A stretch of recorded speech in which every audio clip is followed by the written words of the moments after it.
Hi everyone, it's 3:30 p.m. and we are going to turn on the live stream for online participants in 3, 2, 1. Okay, hi everyone. Welcome back to session 8, track 4A of SHBC 2022. I'm Dr. Ang Ren Xuan, Senior Resident of the Department of Geriatric Psychiatry at Institute of Mental Health, and I'm your MC for session 8. For online participants who have just logged in, please, a warm welcome to you, and we invite you to send in your questions through the Q&A tab that you see at the top of your screen. For our on-site audience, please scan the QR code that you see on the table stand, and please keep the questions coming into Pigeonhole, and the panelists will try their best to answer them. Now, it gives me great pleasure to invite the chairperson for the last session of today, whom I know very well from my psychiatry training. He is none other than Adjunct Assistant Professor Derek Yeo, a senior consultant forensic psychiatrist who is an expert in the assessment and management of mentally disordered offenders. He also runs clinics for inmates at Changi Prison and is a visiting military psychiatrist with the Singapore Armed Forces. He oversees the Forensic Psychiatric Community Services at IMH, which oversees the liaison and diversion of mentally disordered offenders back to the community. He and his esteemed presenters for Session 8, Track 1A will discuss on shining a light on mental health. Prof. Yeo, please.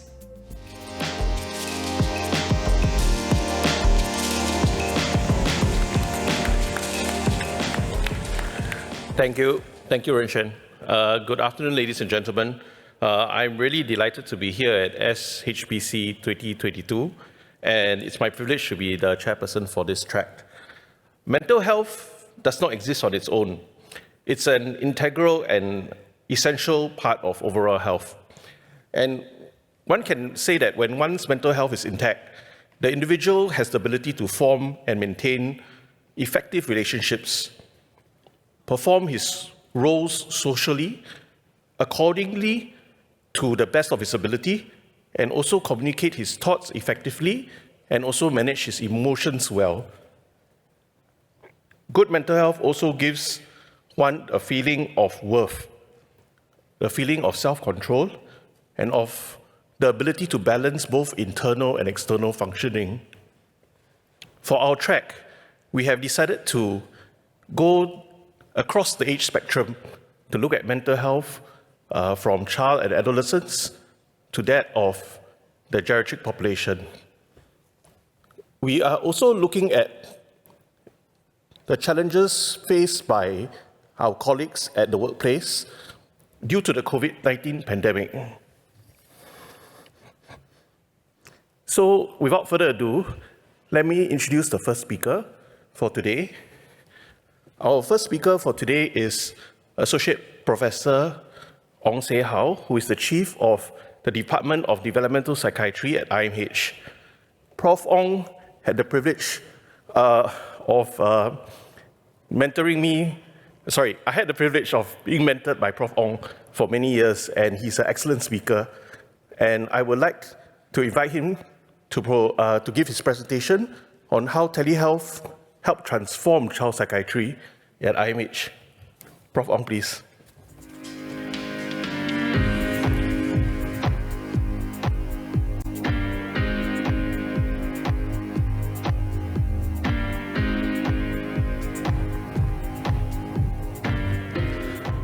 Thank you so much, Derek. Suddenly it made me feel very old, but I'm not in the geriatric category yet.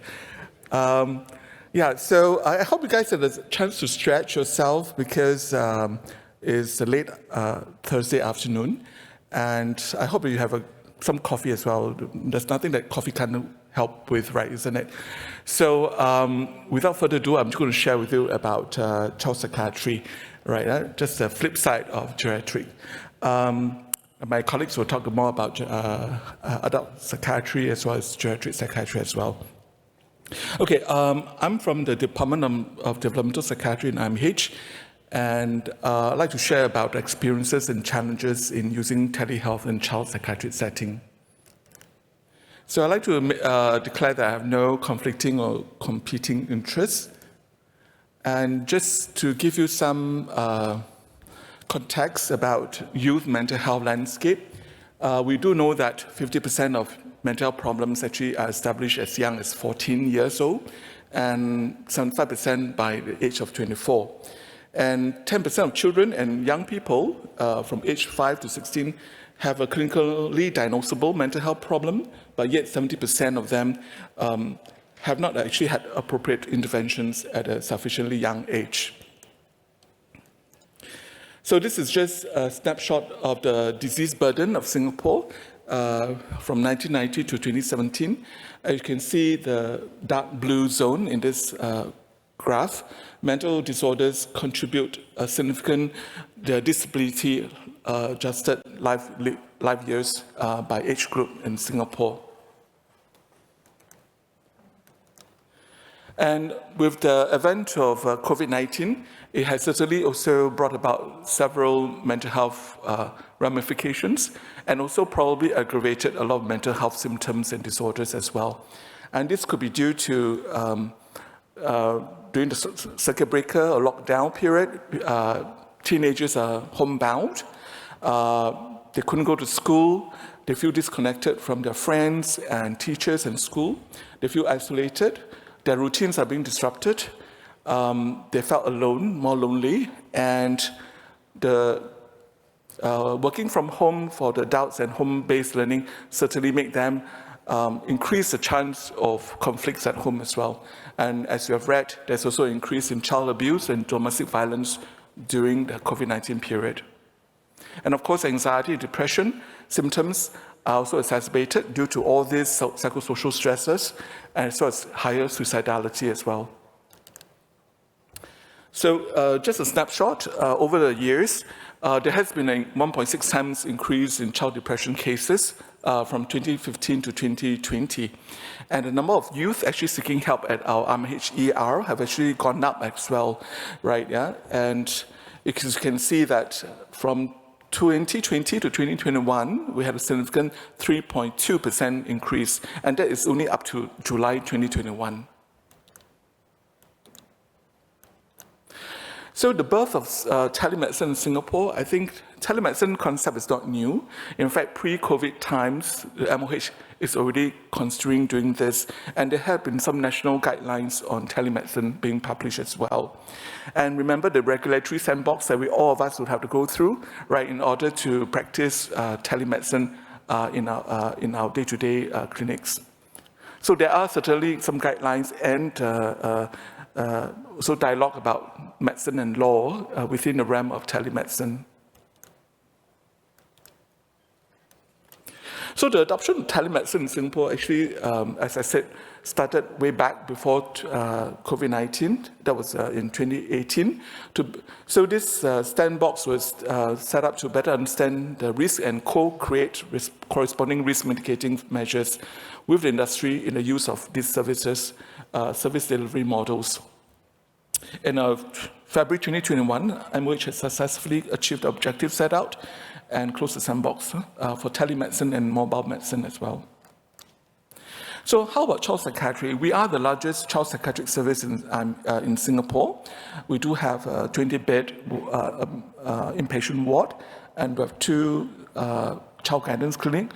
One is in the hospital, excuse me, and the other one is a satellite clinic in Health Promotion Board building.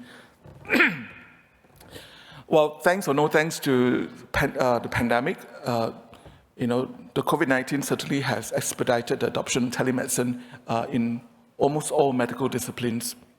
And during circuit breaker period, the lockdown, clinical load was actually, in my department, was reduced as much as 50%. All right, yeah, and the clinicians were encouraged to use telemedicine in lieu of face-to-face consultations to reduce the clinic wait time and as an infection measure control too. So at that time, we have about 10 specialists, and only about 4 consultants now use telemedicine or telehealth on a regular basis. The rest just did so on and off as and when necessary basis as well. So we had some guidelines within the department. There will be no limits to how many sessions we could do teleconsultations. All right, it's open to allied health professionals as well. Parental consent had to be sought. We must also assure that there's a secure video conferencing platform, assurance of privacy and confidentiality, and we also have to set criteria for patients that are offered teleconsultations as well. So these are only for existing patients and also for non-violent, non-suicidal, and non-acutely unwell patients. So the perceived and real benefits, right, this is a list of them. One is the ease of use. Most patients who are technologically savvy, and they picked up quite easily, so they like that. There's also convenience as well. There's no need to rush down to the clinic after schools, because most of our clinics are during office hours, so children would have to rush down from the schools to the clinic. No need to miss school lessons and CCAs, right? Yeah, parents don't have to leave work early to bring them down as well. Affordability, there's no cost difference between face-to-face consults and telemedicine, teleconsultations. And it can be extremely helpful for patients with social anxiety and agoraphobia, which is a fear of open spaces, crowded spaces. And they really liked it because they're within the confines, the comforts of the home, the familiarity of the home environment. So hence, there's a compromise for those who otherwise be unmotivated, to see a doctor in a clinic. So it was like a conduit, like to entice them. Okay, you don't want to come to the clinic, why don't you try Zoom consultations? So we may push them a little bit more to take the bait and see a doctor eventually. However, there are some disadvantages as well. Some patients did not strictly comply with the regulations. Some patients were Zooming me from a shopping mall or kopitiam. I wasn't sure whether, how private that could be, right? Yeah. And you cannot see the patient fully from head to toe. You can't really access body language or observe side effects to the medication, like tremors or muscle stiffness, and other softer clinical signs. So, for example, it'd be particularly difficult to actually assess a person with eating disorders using telemedicine. There's also a lack of emotional connectedness as well, and hard to build rapport through a TV monitor. So this should be considered carefully for patients with trauma history who would benefit from more physical connection to a therapist. So for those who have trauma history, we find that it may be a bit better for them to have a face-to-face consult. And if there's a sudden deterioration of patient symptoms or self-harm, what can I do, right? How are you going to mobilize support and help for them? And of course, there are technical problems too. I'm quite sure all of you have experience of that. Sometimes you can't log in, equipment, sound or video camera failures and faults. Clinicians had to manage wait room sometimes and manage patient flow. I was actually feeling a bit stressed out initially because I'm afraid that patients may log off after they don't want to wait too long. They may have this expectation that because it's a Zoom consult, you must start on time. So whereas if you come physically on the clinic, they are more often expected to wait. So that was some time pressure for me. And of course, sometimes lack of technical support as well. So we did the pilot study last year, and still ongoing, which is a very small one, on feasibility and acceptability of telemedicine use in child psychiatry. So we collected demographic data, service experience questionnaire, as well as perception of therapeutic alliance, because we're very mindful how the rapport could be established or maintained using telemedicine. So inclusion criteria include those who have consecutive telemedicine experience, that means at least 2 sessions of telemedicine, and a control group. But because there were some bumps along the, it was hard to really get a consent because we asked for consent face-to-face, but the very idea that they wanted telemedicine is that they don't want to come down to the clinic. So we had to then apply for a deviation or a change in the DSRB. So hence, it was started a little bit late. So unfortunately, the control group is just too small. These are the ones that actually come face-to-face, right, for consults to be used for any meaningful comparisons. So this is just a snapshot of some of the service experience questionnaire, like does virtual visit improve your access to healthcare services? Does it save you time traveling? Does it provide you or your child's healthcare needs? and so on and so forth. And whether it's pleasant to interact with, do you like the system, is it simple and easily understood? And could you hear each other and talk easily? So the other service experience questionnaire could be, were you able to express yourself effectively, and so on and so forth. And this service experience questionnaire is adapted from the modified telehealth usability questionnaire from Permanto et al. And then we also have another questionnaire on therapeutic alliance. So how does the child or teenager feel about that rapport and the therapeutic alliance with the therapist? So for example, we agree on the same outcomes to be achieved, whether my clinician or team whether they understood what I'm trying to accomplish in a therapy, whether they could help me, and whether they appreciate me, and so on and so forth. So this is just some results. We have only 16 participants who did the telemedicine consecutively for at least 2 sessions. So this is the age breakdown. Most of them are age 17. And majority attended with their parents or caregivers. So we do have to see them separately, right, to give them privacy. So these are some of the demographics, and there's no gender difference, and mainly the conditions are ADHD, which is attention deficit hyperactive disorder, anxiety, autism spectrum disorder, depression, OCD, and post-traumatic stress disorder. And so these are just some relevant questions I just want to flash out for you to, right, they all completely agree, or at least quite a bit, that they save time. It was simple to have a virtual visit. Do you feel comfortable? Most of them feel completely, or at least quite a bit of being comfortable. Only one said that he was not at all comfortable with it, right? Unfortunately, we couldn't analyze the reason why behind it. And whether, is it the same as in-person visit? So, so you can see that the gray and the orange bit, so majority felt that it was generally the same as in-person visit. Are you satisfied with this virtual system? Well, quite positive, I must say. And for the therapeutic alliance, whether they feel that the therapist understood what they were trying to accomplish in therapy. And if you look at, it's quite widespread, right? Yeah. So we may want to study further about what made them think so. Okay. Majority felt that they were quite confident in the treating clinician and its ability to help them, at least sometimes, right? If not always. And they felt that they are working mutually towards agreed goals as well. So again, if you can see the gray, light gray, green, and blue, and those are the majority, the 12 of them. We agree on what's important for me to work on. Okay, again, that is being accomplished as well. And whether they have different ideas on what his or her problems were, right? So these are just also pretty spread out, yeah.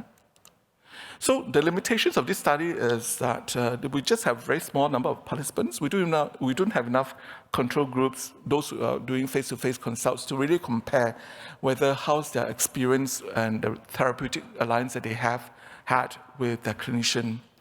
So we can't really make that meaningful comparison, and hence unable to generalize findings. And the skills were used largely in adult populations, so we're actually extrapolating that to the youth populations. But the study is still in progress, so we hope that we have more data by the end of the year, if not by early next year. So the future directions, we need to further study and analyze data, especially on perception of therapeutic alliance in telemedicine required, and also compare patient clinical outcomes with traditional face-to-face physical consultations versus those with telemedicine. So for now, I know it's politically incorrect to say that we're post-pandemic, we're still within the pandemic. So the current state, so we have regular sessions of teleconsultations, all right? For me, I have 5 clinic sessions, of which 1 is dedicated for telemedicine. My general feeling, my own experience is that patients and families still prefer a face-to-face teleconsultations.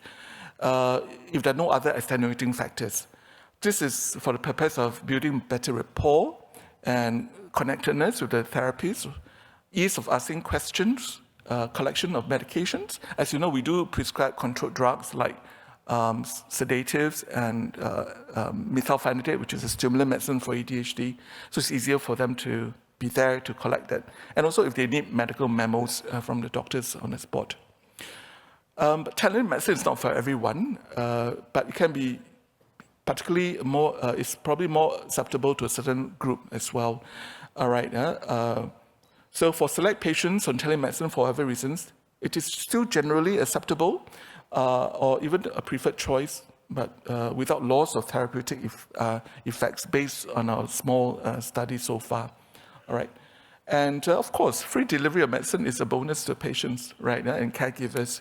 And I believe this is still being done for many of the hospitals, if not all.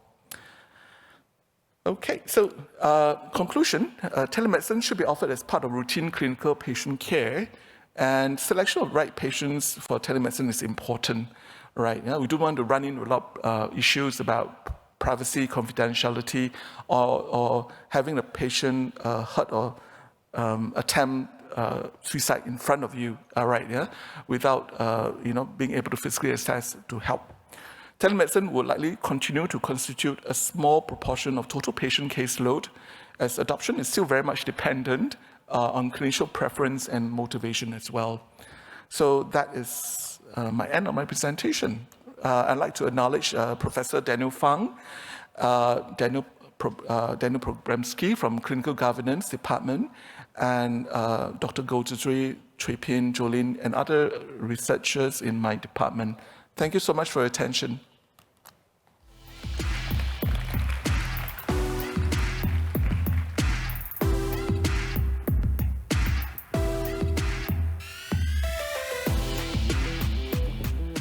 Thank you, Prof. Ong.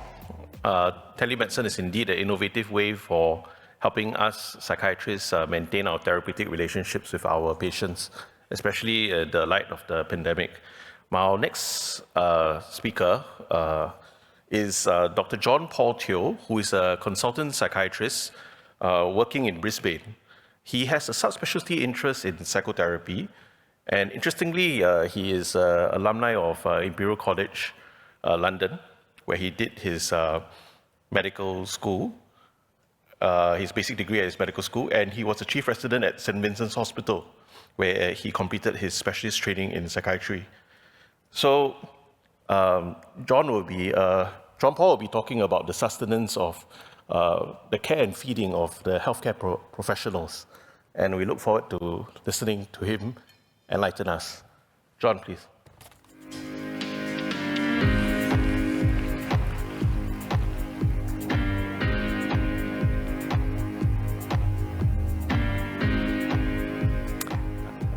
Good afternoon, and thank you for that lovely introduction, Professor Yeo. I'm John Paul Teo. I'm a consultant psychiatrist and subspecialty psychotherapist based in Brisbane in Queensland, Australia. Very honored and privileged to be with you here in Singapore. Very excited as well after all the restrictions given the pandemic. I was asked to speak on the topic of practitioner self-care, and I came up with this title, The Care and Feeding of the Healing Professions, because I recognize, I think, from material discussed in this conference that it's not really just the purview of psychiatrists and my colleagues in psychiatry, but also psychologists, counselors, social workers, and I think one of the speakers had mentioned those in spiritual and religious ministry as well. And I think from some of the sessions earlier today, this is not something that's solely within mental health. We've heard from colleagues in general practice, in endocrinology, and also in geriatric medicine that they're coming to this point in the conversation, and if we can progress that conversation further. So this was a few months ago on the Australian Broadcasting ABC News website. I was reading this from the comfort of my office. Stress is difficult to escape in modern life, and experts say we should change our approach. And the article goes on to describe, for most of us, our capacities being like a battery. And as we turn up to work and go through the weeks and the months that our capacities actually start diminishing. How many of you, does that sound familiar to a lot of you? Show of hands, yes? Okay, and then we need to take a break, go on holiday to recharge and replenish our batteries. Okay, how many of you are going to cancel your holidays now? No, okay, fantastic.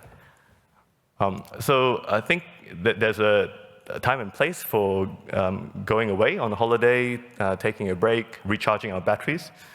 But the other side of the coin is how can we actually increase our capacities? How can we actually make ourselves stronger and more resilient healers and therapists? So why is this important? Well, let's look at some of the factors that influence our work as healers, one of them being empathy. And very interestingly, I was at the session on therapeutic patient education earlier today. This is actually evidence from Del Canale and colleagues in Parma, and they did a large-scale empirical retrospective study of just under 21,000 patients with type 1 and type 2 diabetes mellitus. The Jefferson Scale of Empathy score was used to rate physicians' empathy level, whether they were high, moderate, or low. And interestingly, the patients and physicians with high empathy scores correlated with lower rates of acute metabolic complications, things like diabetic ketoacidosis, hyperosmolar non-ketotic coma. Moderate low empathy scores, they actually correlated with higher rates of acute metabolic complications. So empathy matters. What about mindset? What about optimism and a positive outlook on our work?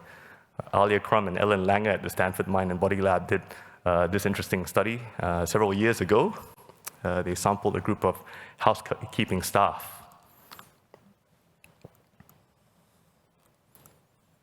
So hopefully that's an example of a housekeeping attendant who I hope has made up my hotel room today. And they found that on just initial sampling, 2/3 of housekeeping staff said they didn't really exercise regularly, and 1/3 of them said they didn't exercise at all. And without any additional intervention, there was an intervention group that was informed that actually the very nature of their work meant that they were exercising, and the amounts that they were exercising exceeded the general recommendations for adults. So this is a hotel attendant thinking to herself, I'm burning calories while I'm doing my work. And interestingly, 4 weeks later, and I'll remind all of you again that there wasn't any additional intervention other than saying, hey, your work, the very nature of your work is exercise.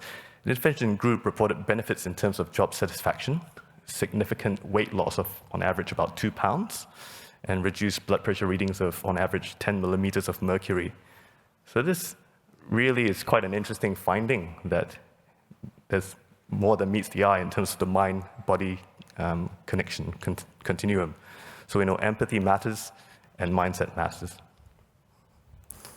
But I'm afraid it gets a bit more complicated. What happens if we don't look after ourselves, if we don't pay heed as healers, as therapists?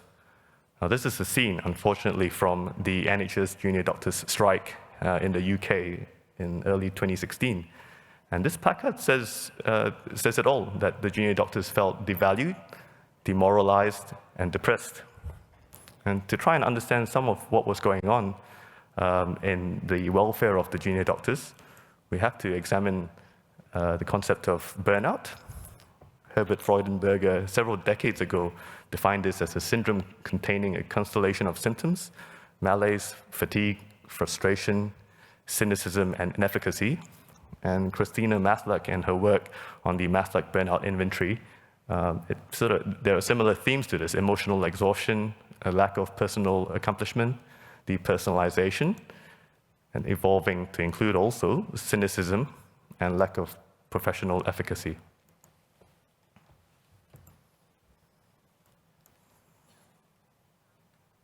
So looking further, even further, the North American work in the experience of the Vietnam veterans found that there was a bit more at play than just simply being burnt out.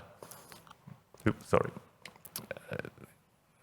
It was thought that the Vietnam veterans actually experienced repeated insults through their morality.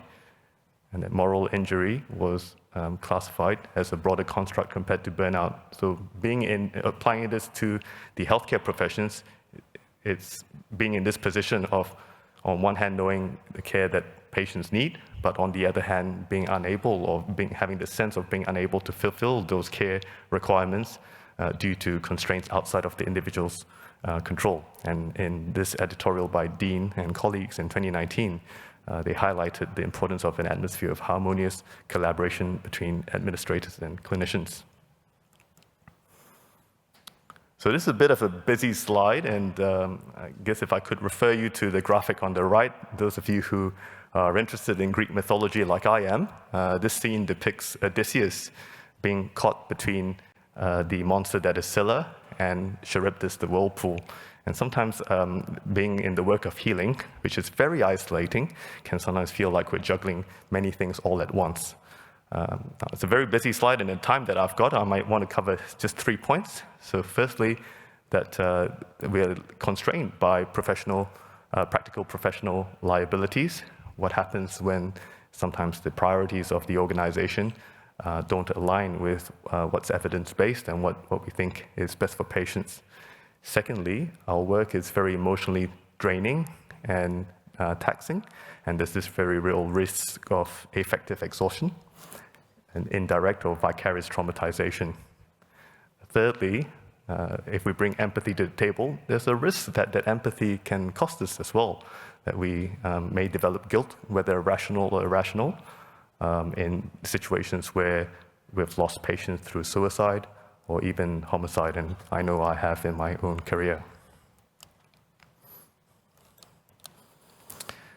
So what can we do about it in terms of self-care? I'll reference Nancy McWilliams' writing on this, and she playfully adapts Sigmund Freud's work on the structural model of the psyche, the id, ego, and superego. And you can see on the care of the id, it's really about caring for one's body and making sure that we bring the right level or healthy levels of emotional capacity to our work. In terms of caring for our ego, it's about supporting one's sanity, competence, and professional growth. And in terms of caring for our superego, this is not just internal, but also starting to require an interdependence with the context or the organization that we work with. It's about trying to preserve a sense of integrity and pride in our work and minimize the chances of being morally compromised or having the integrity of our work unfairly diminished or scrutinized. Don't know how many of you would have read this book, but it was a trusty companion in my house officer or intern year. Samuel Shem, it's his pen name. He's a psychiatrist who wrote The House of God, and he visited the Australian New Zealand College a few years ago. And one of his quotes stuck out to me, that isolation kills and community heals. And this is not just for our patients, people that we work with. This is also true of the professional community, I find. And 3 ways that we can try to build this sense of professional community is that of having clinical supervision, of having peer supervision or peer review groups, and having our own personal therapy as well. And just in the interest of time today, I might just go over the first point of having supervision, clinical supervision, and what makes for good supervision. There is, of course, I guess, based on factors such as the power differential, bad supervision, but that's probably a story for another day. We know from Borden's work that the therapeutic alliance and collaborative relationship between the supervisor and the supervisee matters. And this has been replicated by more contemporary work by David Puder and colleagues on the connection index. We also heard in one of our earlier talks, one of our speakers today spoke about, the organization can adjust and try and accommodate us, but we need to keep our knowledge, our skills, and attitudes in optimal shape. And Tony Rumanier and colleagues have been working on this concept of deliberate practice. It's really about having this cycle of excellence, the book that they wrote, but also this idea of continuous quality improvement. And we know that practice actually does not make perfect, it makes permanent. So a lofty ideal to aim for is actually having perfect practice. So I've just got a minute left. I'd like to leave you with some take-home messages. So firstly, the impact of the pandemic has been widespread, but has exerted unique challenges to those within the healing professions. Secondly, practitioner self-care spans not only practical measures, but also attention to more abstract needs, so as to give of ourselves and bring that empathic capacity, that unconditional positive regard to the table. And thirdly, in terms of establishing a professional community or a sense of a professional community, doing clinical supervision well is one integral way of practitioner self-care. The Australian New Zealand College of Psychiatrists has also released a handbook on supporting practitioner self-care, which is freely available on the Royal Australian New Zealand College of Psychiatrists, RANZCP website, which I encourage you to check out. Just some of my references here. Next slide, please. I'd just like to, again, thank Professor Yeo and the conference organizing committee, as well as the support from my team at the statewide Transcultural Mental Health Centre in Queensland. Some of my acknowledgements and affiliations down below. As a closing remark, I think the last few years have been very difficult for all of us, and if we were to shine a light on mental health, if we were to try and have the phoenix rise in each of us, I think we're better together, we're stronger and more resilient together as well. Thank you.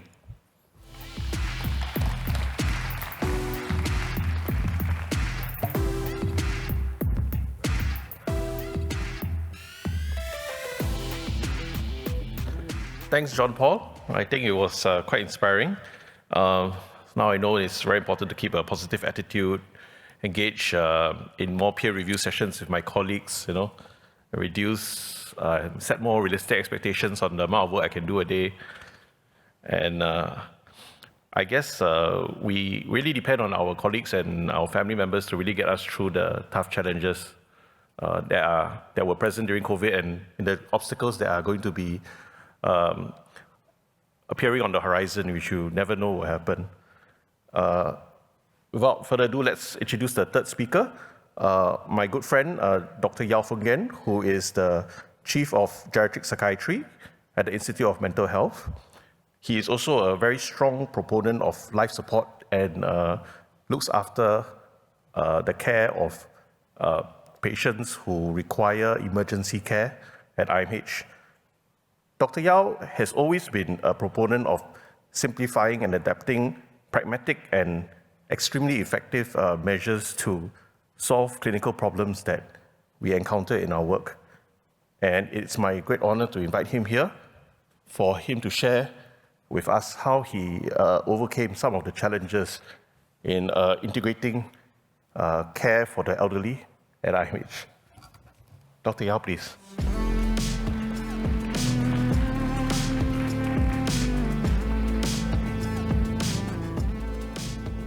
Okay, I'd like to thank Dr. Derek for his kind introduction. Today, I'll be talking about integrating care for elderly patients in the psychiatric tertiary psychiatric institution. I know it's quite late in the afternoon already. I'll try to make this less painful for everyone. Okay, this is my talk outline. First, we will touch on some information about integrated care. Then I'd like to introduce our IMH Psychogeriatric Community team, show how they integrate care for their patients.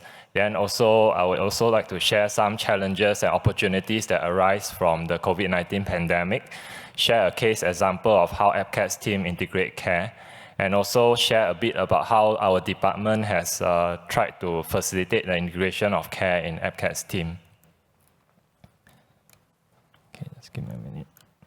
Okay, these are the references that I use for most of my talks. I think these slides are available. These slides are actually quite a good read for integration of care if you are interested.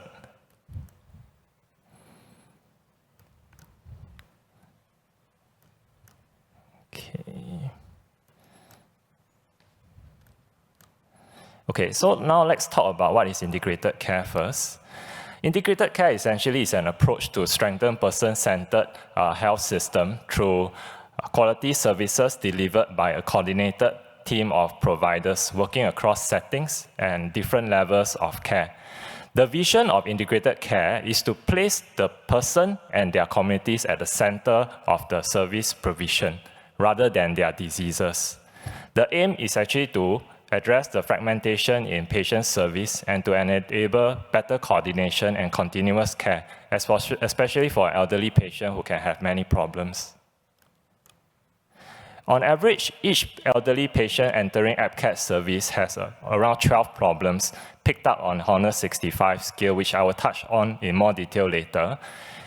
All these 12 problems, the team need to intervene or monitor, reflecting the complexity of each patient. And these problems actually spans across physical health, mental health, and social domains. Physical health and social problems actually impact quite a lot on the person's mental health, and they had to be managed together with the patient's mental illness. In one of the reference, I include a WHO paper which touched on different models of care integration. There is care integration models at a systemic level, which is the group and disease-specific models, the population-based models. This is out of the scope of my current talk. In my talk now, I would want to focus on the individual models, what we can do at team level. For individual models, the first model that the WHO paper talked about is this individual care plans, which is a shared care plan that clearly articulates the role of each provider in the care process, hold retrospective and prospective information about the information of patient. This individual care plan, in my opinion, is a bit hard to execute in our current setting because our community partners and our healthcare services do not share a common IT system. Another model is this patient-centered medical care, which is coordination of care done by a primary care physician-led team. In my opinion, it's also a bit hard to execute now. Maybe it can be executed later when we have healthier SG. But essentially now, the primary care physician, I don't think, especially the private GPs, I don't think they are resourced enough to do coordination of care. What I would like to focus on is this care management model of care adopted by our community team, which is ensuring the coordination of care through an assignment of a case manager. So I'd like to introduce our APCAT team. I shall skip this slide for the sake of time because I was preparing this slide. I thought there would be a lot of foreign delegates. Okay, let's skip to this slide. What is APCAT? APCAT is Age Psychiatric Community Assessment and Treatment Service. Is a name for our psychogeriatric community service in IMH. It essentially have two jobs. One is it does home visits by a multidisciplinary team for elderly who cannot come to the clinic. Be it they cannot walk to the clinic or they have very poor insight and they can't come to the clinic. They also have a capability building arm where they build capabilities of partners to screen patients for mental illness and also to manage their mental health issues. So how does APCAT's team integrate care? I think first we had to assign a case manager. This case manager acts as a single point of contact for the patient who helps to coordinate care. The case manager can be a nurse or allied health depending on patient's needs. Case manager is supported by a multidisciplinary team who meets every week to discuss about their home visit cases. Next, the case manager have to identify problems that need intervention. We actually have a standardized way of identifying problems comprehensively using a Honor 65 scale. And we establish treatment goals which take into account of what is important for the patient.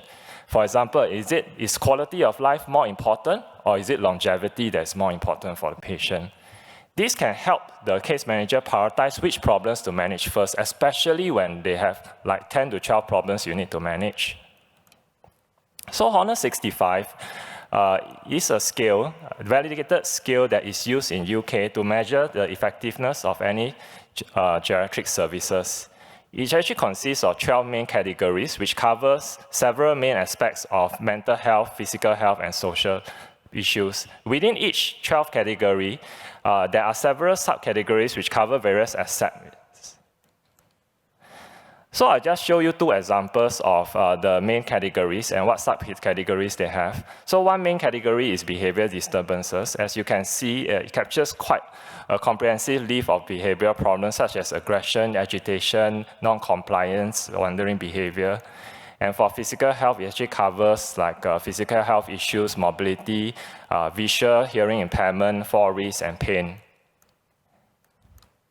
Next, we try to see what problems our APCATS MDT team can manage. For problems which cannot be managed by the APCATS team, the case manager will get the help of the committee partners. If the problems are very complex and require intervention by several partners, a case conference can be organized to determine the role of each partner and avoid duplication of service and establish a mode of communication. Next, we will try to monitor the progress and measure the outcome. So every partner actually updates their management and progress via an established mode of communication. And the case manager measures the outcome using Honor 65, CSQ-8, and also admission rate of the patient. Okay. So I'd like to touch a bit on the challenges and opportunities that arise from COVID-19. During COVID-19 situation, to prevent the spread of COVID-19, home visits are restricted. The staff had to be redeployed to the care facilities, temporary care facilities for COVID-19. There's be 10 team separation, there's social gathering policy. Not too many people can be at the patient's home at one time. So these were very tough for the committee team to grapple and manage the patient. However, we do see some opportunities arising. It really ramps up our capability to do teleconsults with our patients. And we find that we are able to actually communicate and meet up with our partners more. It's actually easier to do virtual, to find a common time for virtual meeting rather than to meet physically. And also it gives us the ability to work from home, especially when someone is positive for COVID-19, but they are still able to work. So I will now just try to give a case example. Mr. L is a 75-year-old elderly divorcee, stays alone, only one son involved in his care, estranged from all family members. The elderly has vascular dementia, needing help in all instrumental activities of daily living. He has significant behavioral problems. He gets angry easily, accuses his son for stealing things. He is hard of hearing. He still drinks alcohol. He has heart failure. He also refuses to take medication and refuses to go to hospital for follow-up, resulting in multiple admissions at General Hospital. Son even verbalized quite a few times that he's very, very exhausted.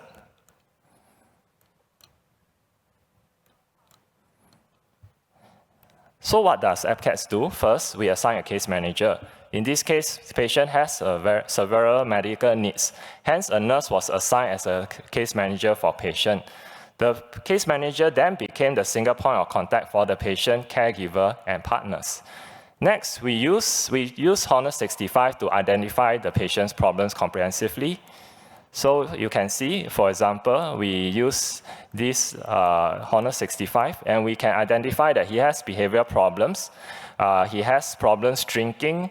He has cognitive problems. He has physical health problems, can't walk, shortness of breath, high fall risk.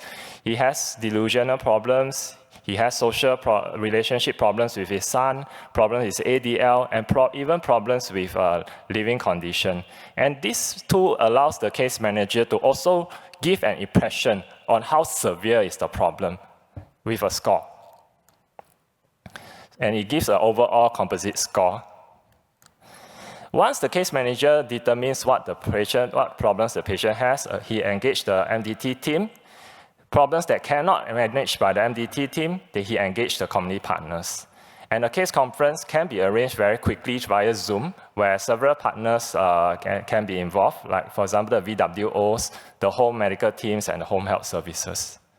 And everyone agrees to update one another using an email thread, which keeps every stakeholder in the loop. So for these behavior disturbances, the psychiatric team is the main player. The doctor prescribes medicine. The case manager teaches the son how to manage his behavior. For problem drinking, we managed to get the community partners to inform the nearby shops to limit the sale of alcohol. For problems, cognitive problems, we educated the son to keep all his important belongings, give less money, minimize the number of keys, and we also engaged the VWOs to bring in meals for the patient. For physical illness problem, because he can't go to the clinic, we managed to get the home medical team to do teleconsult or to visit the patient to treat his medical condition. I think the AppCats OT also goes in to help to advise home modification to prevent falls. Because he needs a lot of help with his IADLs and his living condition, we engage home health services to declutter the home. And also we get a home medical team nurse to do a pill box for the patient. We even got the neighbors to try to check in on the compliance of the patient on his medication. So this is the original score at baseline.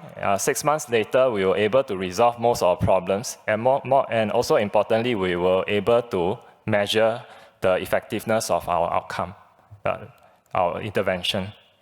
So what has our department done to facilitate integration of care? I think first, our department sets a direction to focus on person-centered care and empower the staff to do so. As you can see, one of our 4 missions is actually to integrate care, helping the partners, caregivers, and elderly to navigate through the complex social system. We also inculcate values in our staff to facilitate integration of care. We tell our staff, we value partnership. We value person-centered care. These should be the values that holds dear to the department. Perhaps the most important key to integration of care in our model of care is actually the case managers who can do transdisciplinary work. They had to be equipped with transdisciplinary knowledge and case management capabilities, have good knowledge and good relationship with partners. These case managers are usually very difficult to train, but we find that if they are managed to pick up the skill set, they actually have a very good job satisfaction.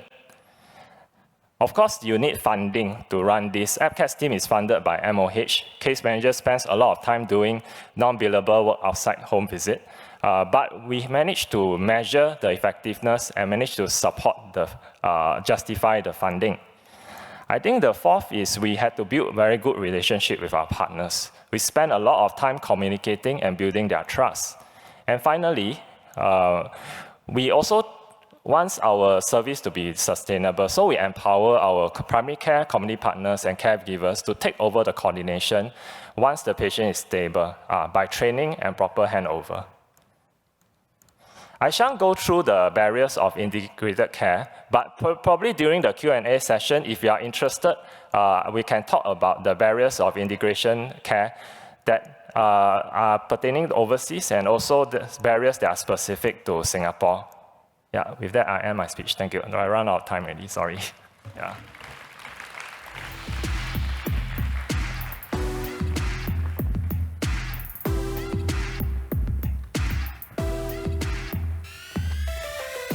Thank you, Dr. Yao, for enlightening us on how you had integrated care in a collaborative fashion. And in a way, it's kind of like shining a light on one another.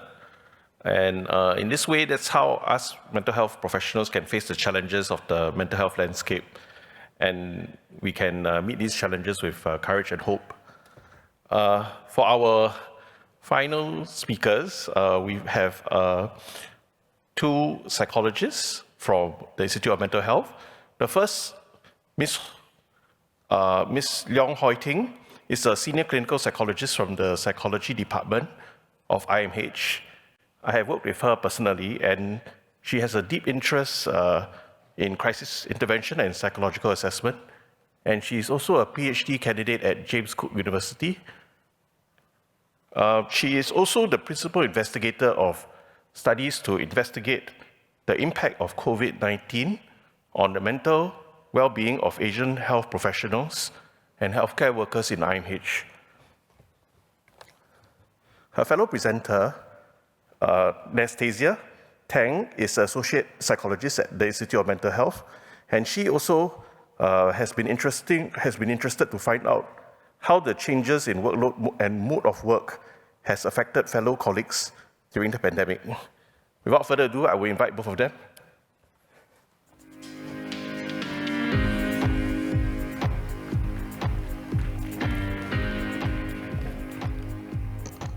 Hi, good evening, everyone. Yes, we are going to make it sufficiently quick because there's a Q&A, and then after that, off we go.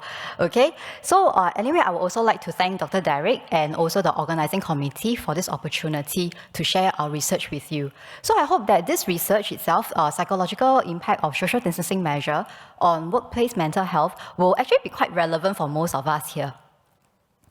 So just some disclosures, I'm not going to belabor it. Yeah, our outline. And just some background, as we all know, COVID has actually been declared the global health emergency because of its health, social, and economic impacts. And actually, at the early stage, there's actually no cure. That's why a lot of times we actually rely on non-pharmaceutical interventions, including social distancing measures, so that we can curb the spread and to protect ourselves. But having said that, that's where April 2020 is quite a significant period for everyone, right? That's where I realized that actually Singapore can go to the extent of really asking us to stay home and not work and close down all non-essential services. All right. And at the same time, in IMH itself, we also come up with our own enforced social distancing measures, as you can see here.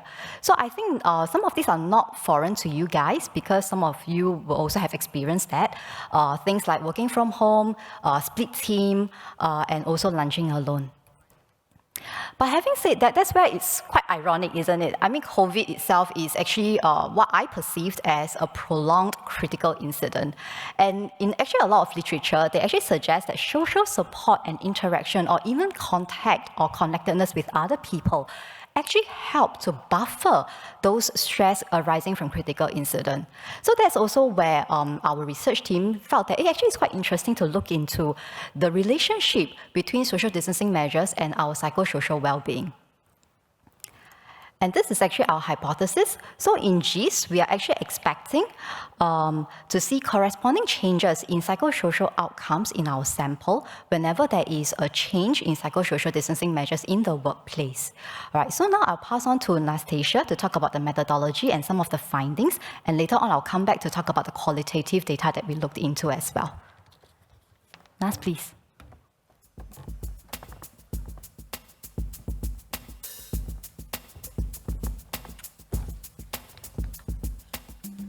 All right, thank you, Hoi Ting. Yes, so let me share a bit more about our methodology. So for recruitment, we recruited participants through a mass email. So this means that we sent out a mass email, and participants who were interested in our study were volunteer to participate. And we collect our data at 3 time points. I'll talk a little bit more about the time points later.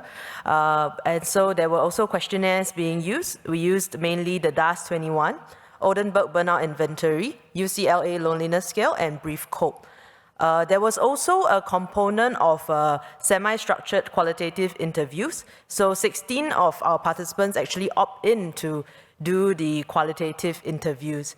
And at the end of the study, there were 10 excluded data because 7 participants actually resigned during one of the time points, and 3 participants did not respond to the survey at one of the time points. So our total data analyzed is 42 participants.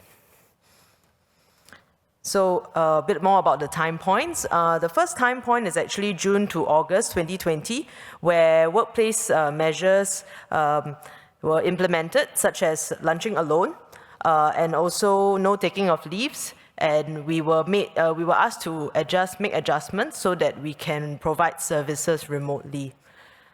Our second time point, January to March 2021, was when we were actually allowed to lunch with one other colleague from the same team, but we still had to take leave with some restrictions.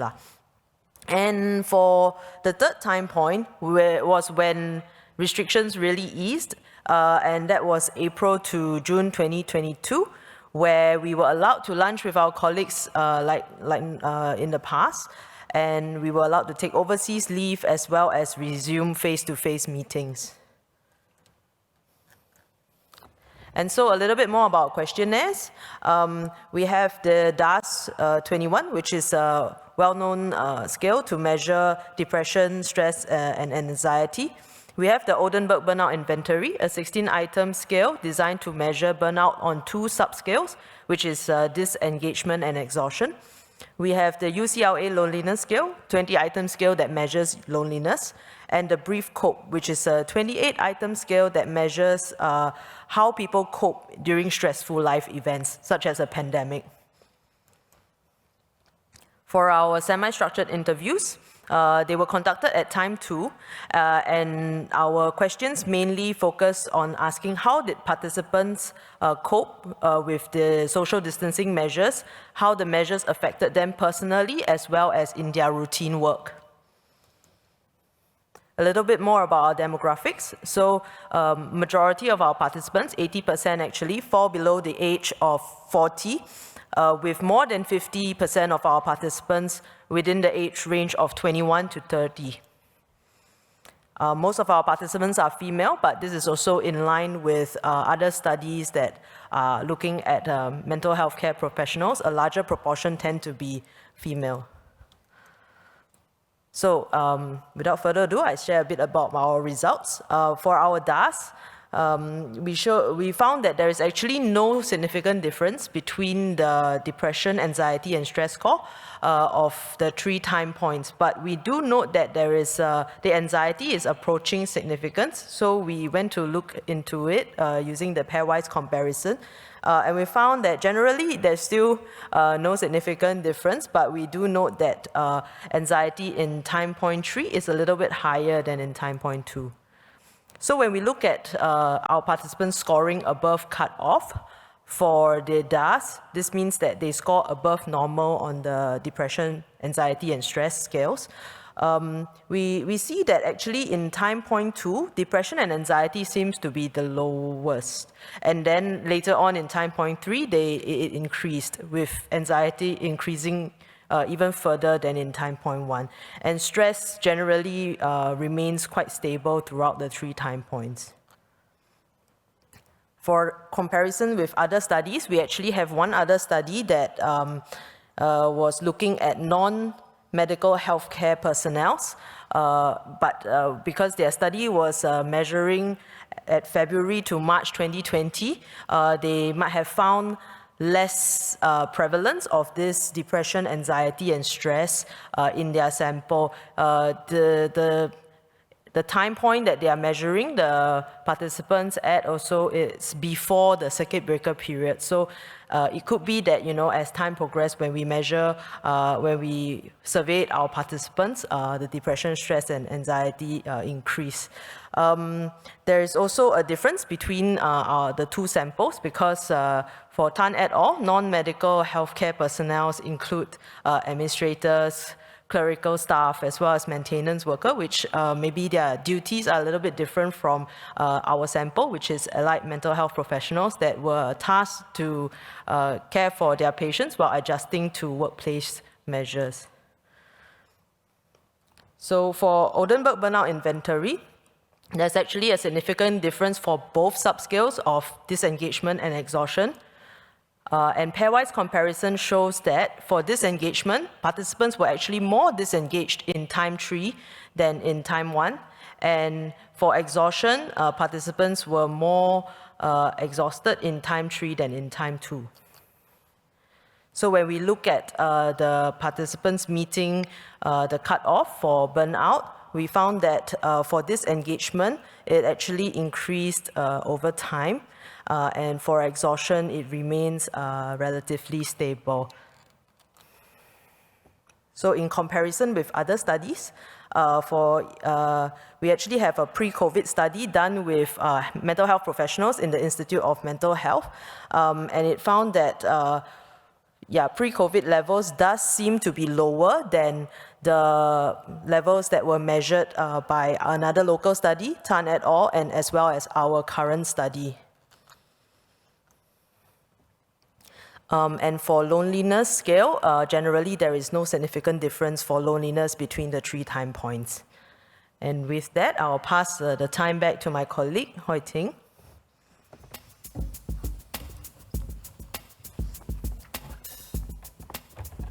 Yeah, so that's as you can see, our hypotheses are not supported.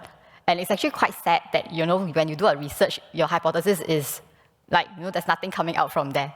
But having said that, that's also where we're scratching our head. What's going on here? Social distancing measures, is something that's very significant. And we hear our colleagues talk about it a lot of times when they were first being imposed. So having said that, there's also where we notice some trends that over time, even though social distancing measures have relaxed, we actually see a trend in increasing burnout. So what could be happening here? So thankfully, we did a qualitative analysis as well, because we had 16 participants who are willing to be interviewed by us. And as you recall, the questions include how do social distancing measures in the workplace affect you personally and also on your routine work, as well as how do you actually cope with that. All right, so as you can see here, this is the first question. Actually, a lot of times, that's why I say it's not going to be very foreign to you, because I bet most of you also shared similar sentiments as well. That basically, when social distancing measures came up, there's actually a significant reduction in social interaction.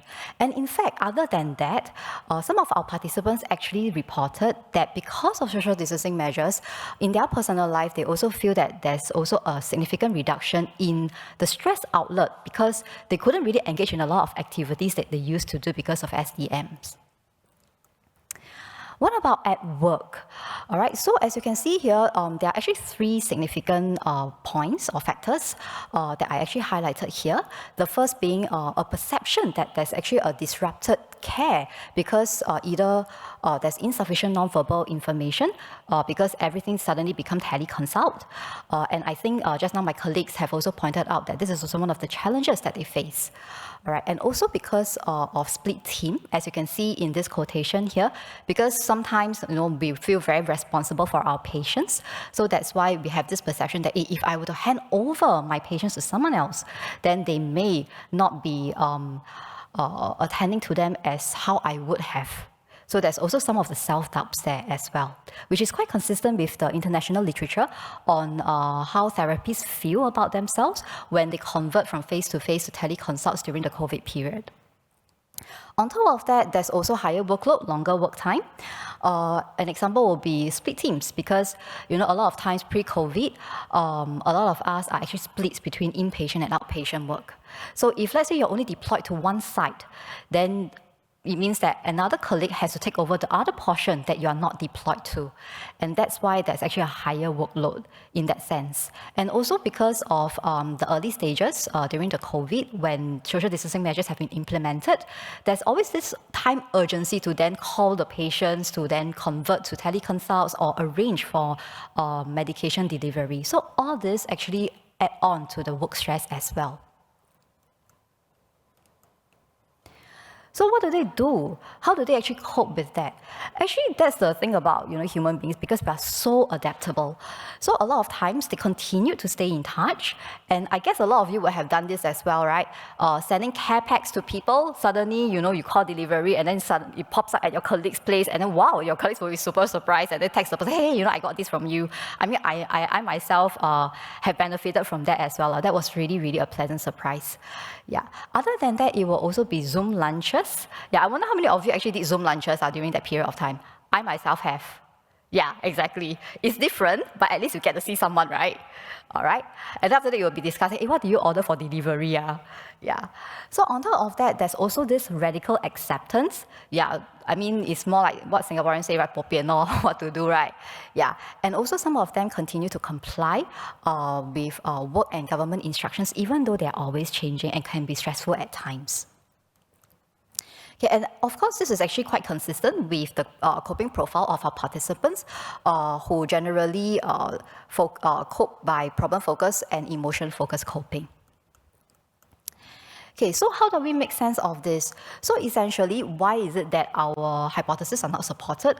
Well, probably the most straightforward answer is because the benefits of the relaxation of social distancing measures have been actually offset by other COVID-related stresses, such as those that I've mentioned earlier on. And in fact, again, suddenly there's a lot of literature and research related to COVID-related stresses at the workplace, and they're all consistent internationally as well. Okay, So probably just to collate, on some of the suggestions, on top of, those individual comments that we received from our participants. Just to summarize in two main levels, probably on the workplace level, it's also important, for leaders to really acknowledge that, pandemic or whatever changes there is actually a very difficult situation.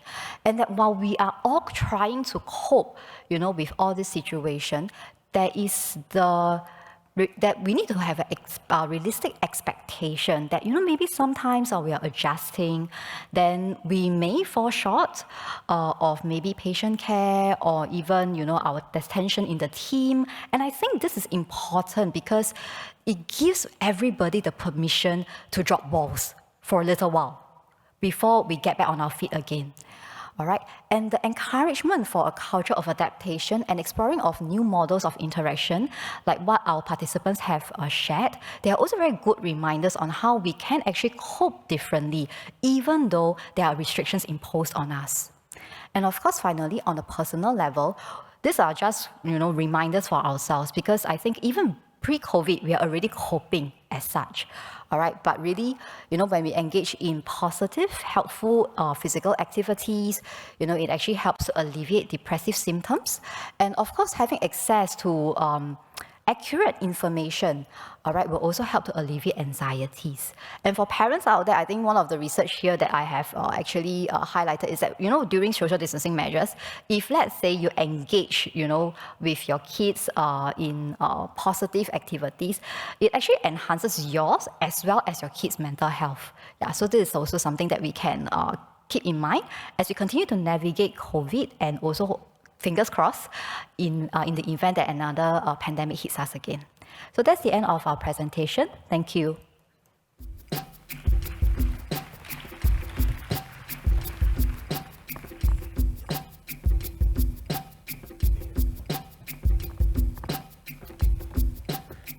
Thank you, Hoi Ting and Anastasia. We have now come to the panel discussion session. To all audience members, feel free to send in your questions by scanning the QR code on the screen, and do note that you need to click on the correct track before sending in the questions so that we can answer them appropriately. Now, can I invite my fellow speakers to take their seats?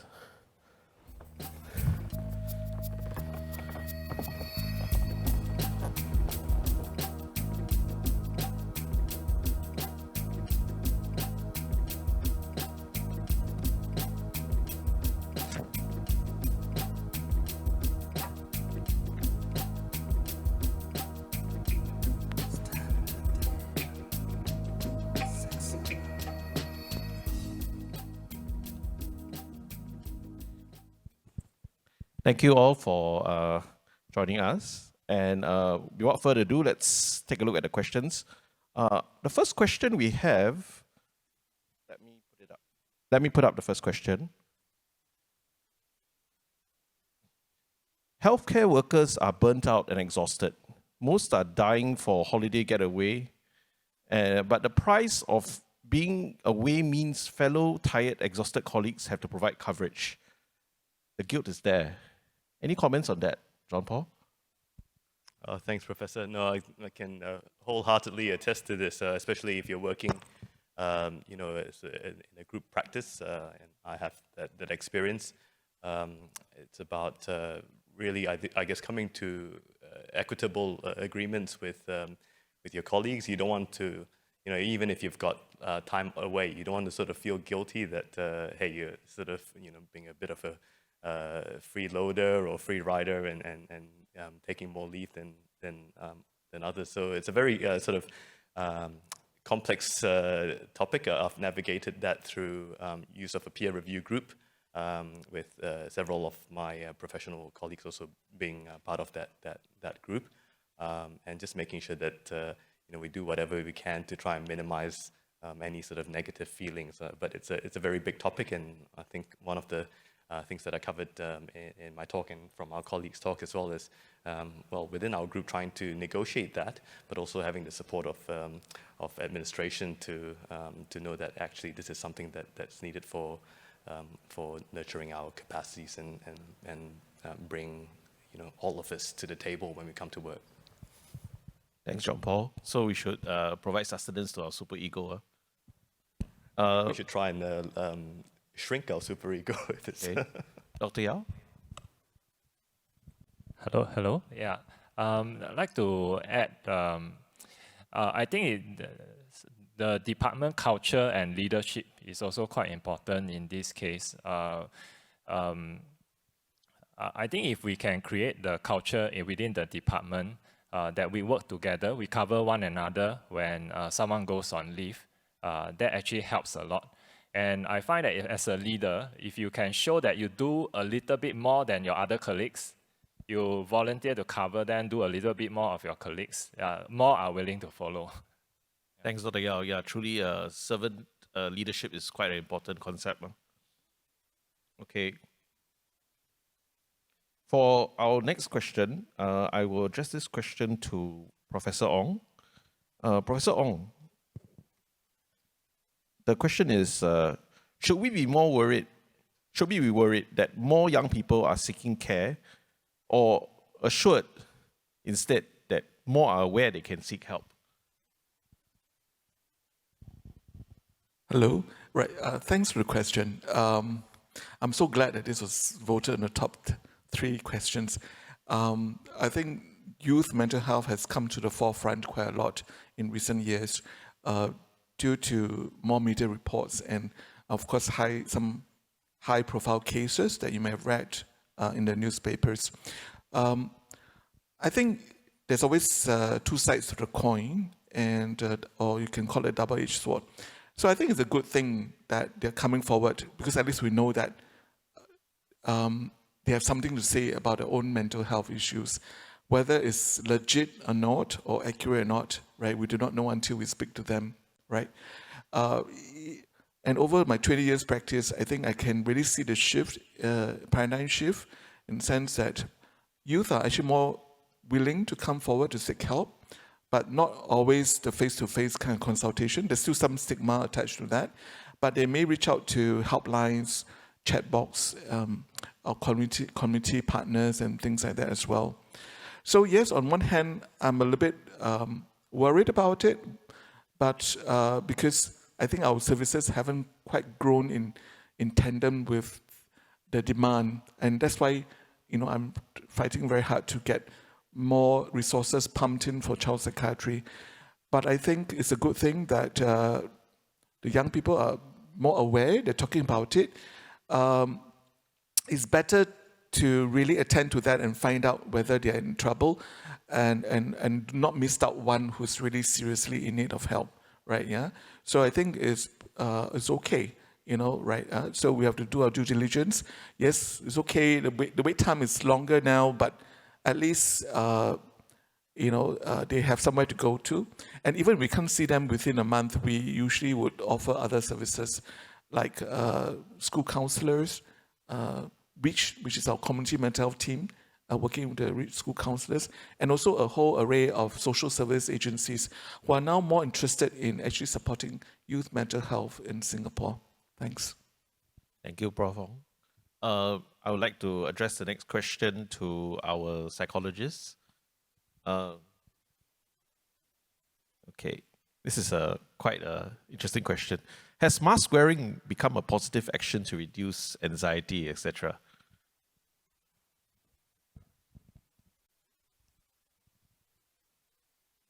I'm not sure. What do you all think? Okay, I mean, maybe my other colleagues can also chip in. I mean, the thing is that we do have, we heard from patients that when they actually put on the mask, it actually helps them reduce anxiety in many, many ways.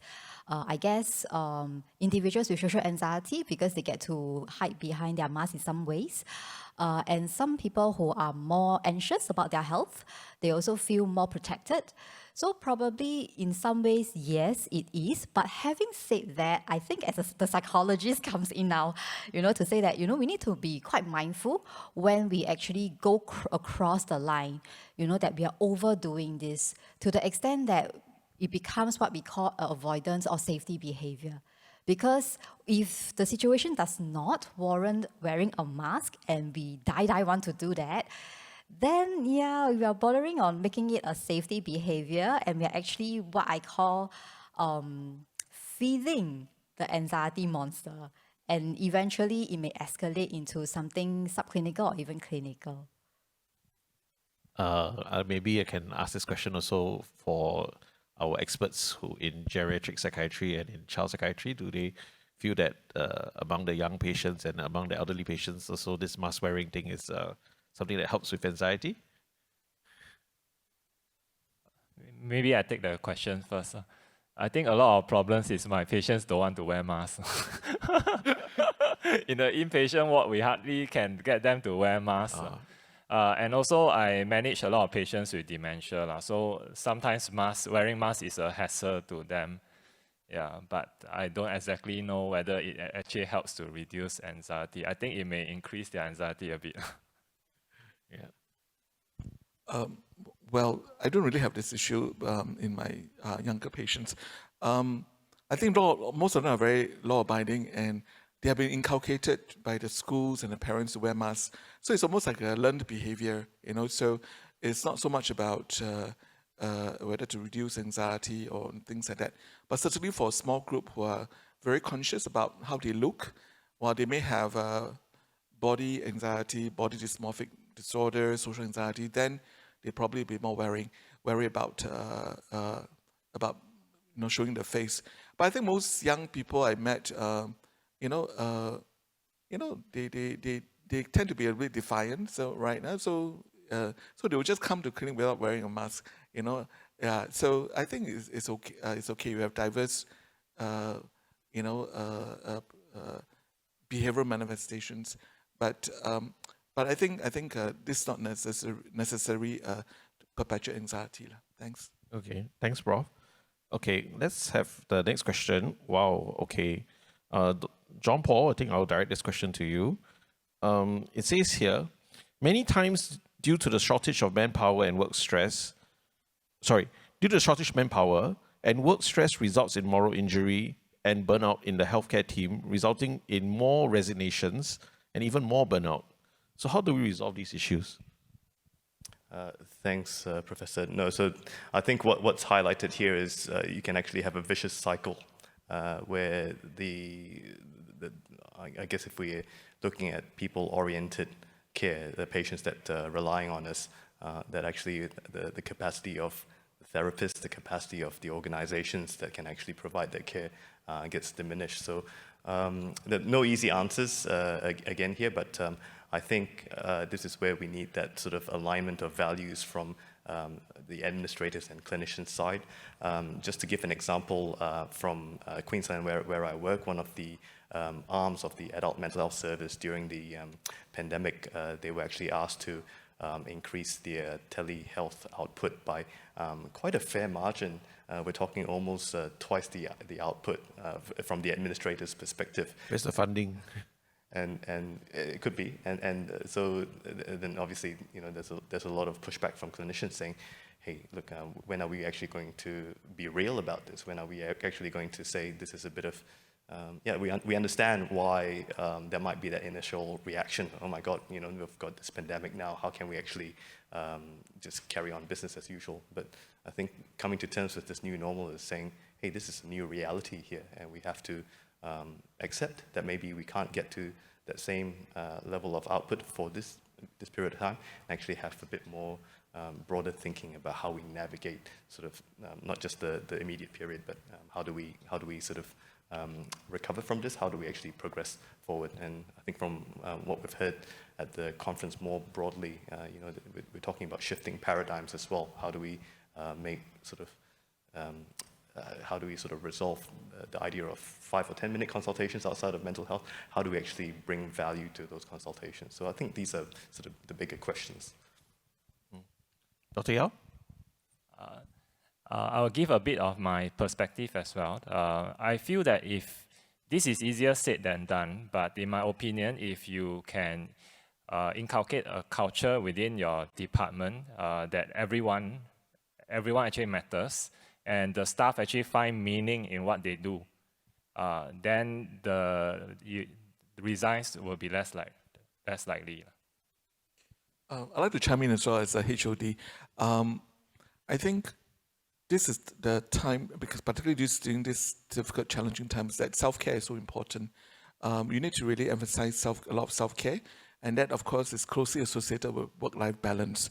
I think because we only have so many limited resources and constant pool of patients or tasks or projects to do, I think we have to really also work smart.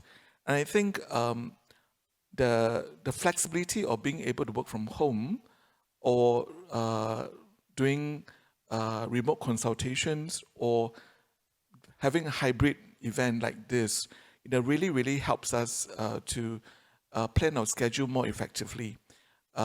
So I'm actually pretty all right, when staff, let's say, they want to Zoom in from home because they have to sort of attend to the young children, things like that, so that they don't have to rush from one place to another.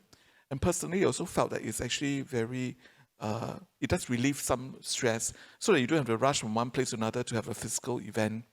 So I think it's all also about working smart, how to capitalize on this work-life balance, using hybrid modalities, flexi hours, that actually can help to avert some of the stress, unnecessary stress that comes our way.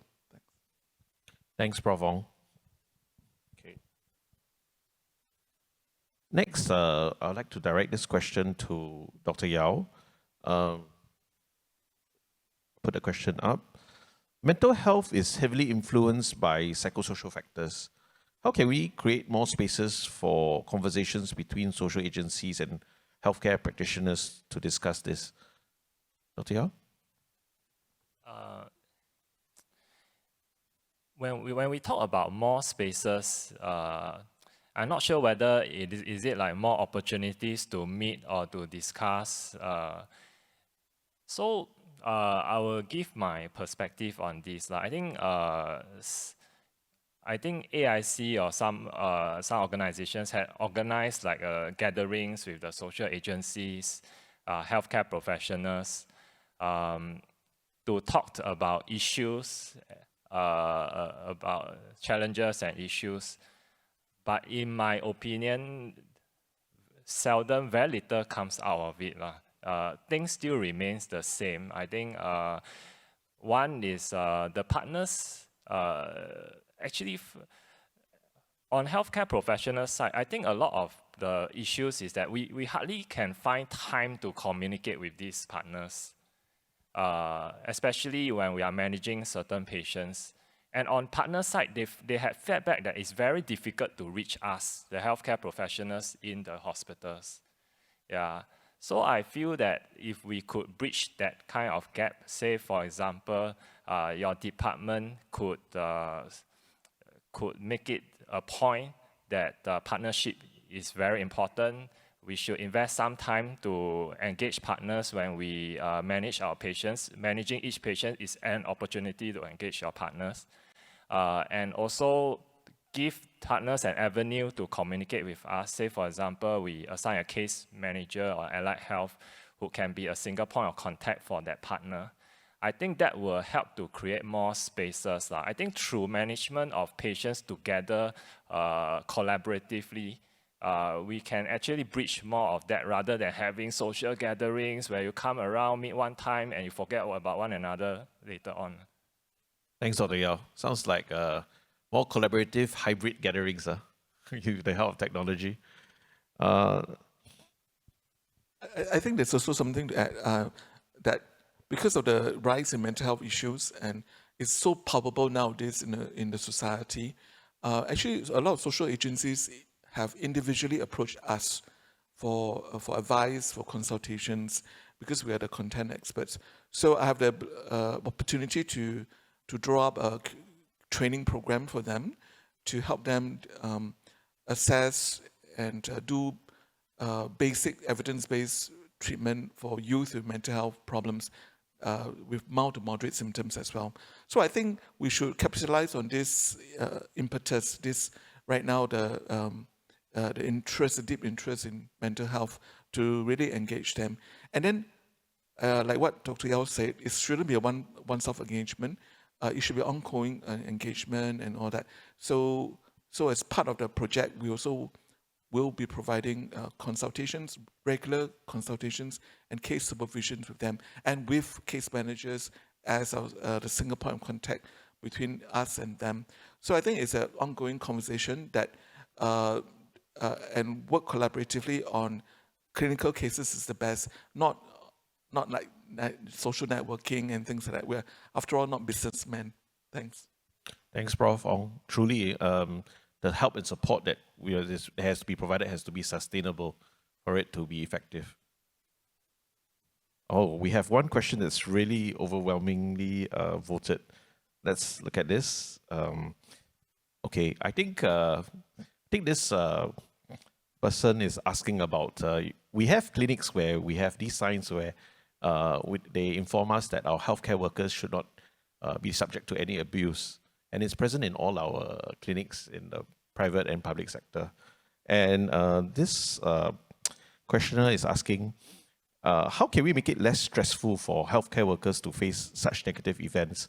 Maybe we hear from the psychologists, because you guys provide some supportive care to our fellow colleagues who undergo this stress at the work and, being traumatized and abused by relatives of unreasonable relatives of patients.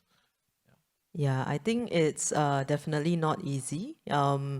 And usually, like what this questioner has highlighted, we're serving people that are already, some of them are ill, and some of them are, because of the illness, they have a lot of irritability.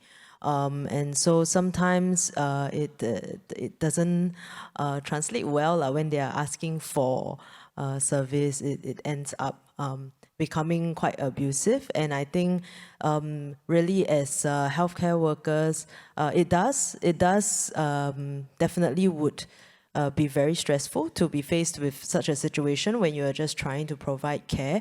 But it's also about how to manage to de-escalate that situation during that time. Of course, the posters and being put up to remind people to be polite. It's it's important, but also at the same time, in those situations, I don't think they notice the posters there also. Yeah, so I think with that, really learning to de-escalate during that situation, and also having the support from the management team, and understanding stories from both sides, because usually this can escalate into complaints or other issues, and really understanding both sides of the story from the patient as well as the person that is trying to provide care. Yeah. Thank you. Do you have any comments from my fellow colleagues? I remember one of my senior mentors, Dr. Lee Cheng, he always said, you can apologize for what has happened. You may not need to apologize for your fault, but you can apologize for what has happened. So when I said this to my staff, it make it a bit easier for them to say, I'm sorry in those situations where it's actually part of the thing is our fault. Yeah. Thank you. Thanks, Dr. Yao. With that, of how to deal with these vexatious patients and their relatives, we will wrap up this session. And I've been most happy and privileged to be the moderator for this session. And thank you for being here. And shall we take a group photo? Okay, thank you everyone for the fruitful discussion. So may we get you to stand in front and take a group photo with our photographer? Right. Smile for the camera.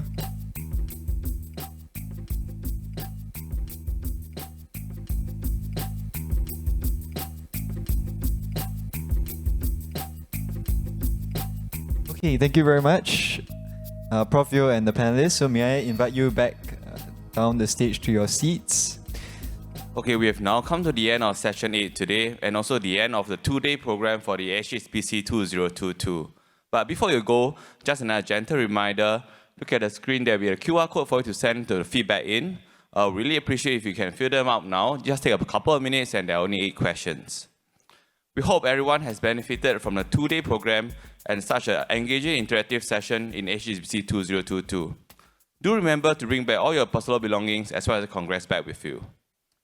Yep, I speak for Jay-Z and myself when we say that we've enjoyed being your MCs this year, and we would like to thank everyone for being such an amazing audience. Once again, I'm Dr. Ang Ren Xuan. I'm Dr. Chan Junzik, and it's our honor for past 2 days to be your MC. Have a good evening, and see you guys again. Signing out from SHBC 2022. See you all again next year. Bye-bye.